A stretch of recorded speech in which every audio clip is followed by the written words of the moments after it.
Hey mga bro, welcome to another video na naman tayo. Barangay Nibra, Jason David, bibitawan na ng Barangay Nibra at ginulat nga ang lahat.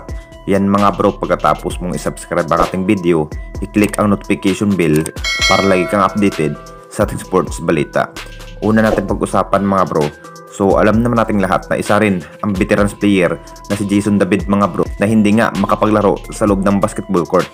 Alam naman nating lahat na marami na nga ang nakapagtataka kung bakit isa rin si Jason David na hindi nga masyadong ginagamit sa kupunan ng Barangay Nibra pagdating sa pagkikipaglaban at may lakas pa naman ito sa bindid area. Nakita naman nating lahat mga bro na hindi nga mabibigyan ni Coach Tim ng mahabang playing time ang nasabing veterans player ng Barangay Nibra na si Jason David.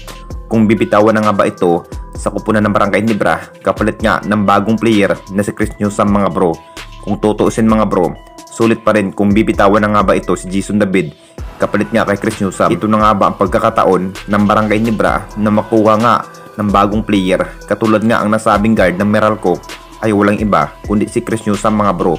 Kung titignan natin lahat mga bro, talagang masasabing big impact pa rin ang kupunan ng Meralco kung tutuluyin na nga ba ito na maalis si Chris Newsome sa kampo ng Meralco at welcome back na nga ito sa kanyang panibagong kupunan ng Barangay Nibra dahil isa pa rin si Chris Newsome mga bro sa isa sa magagaling na guard ng Bulls mga bro. Interesado pa rin ang kupunan ng Barangay Nibra na bibitawan na ng veterans player kapalit nga kay Chris Newsome na si Jason David mga bro. At masisibak na nga ba ito si Jason David mga bro? Ito na nga ang pagkakataon na makuha nga si Chris Newsome at swerte nga ang kupunan ng Barangay Nibra na makuha na si Chris Newsome at masisibak na nga ito si Jason David. Ito na rin ang kinahihintay ng lahat mga bro na magagawa ng paraan nga ang kupunan ng Barangay Nibra at out na nga ito sa kupunan ng Barangay Nibra ang veterans player na si Jason David.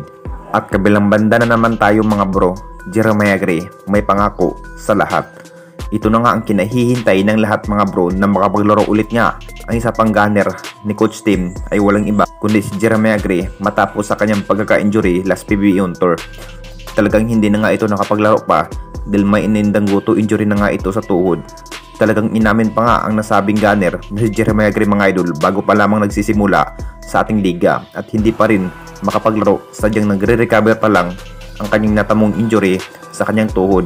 At ito na rin ang pangako ni Jeremiah Gray mga idol na makapaglaro na nga ito sa kanyang kupunan ng Barangay Nibra. Ilang laban na nga ito na hindi nakapaglaro dahil sa kanyang natamong injury last PBA on tour.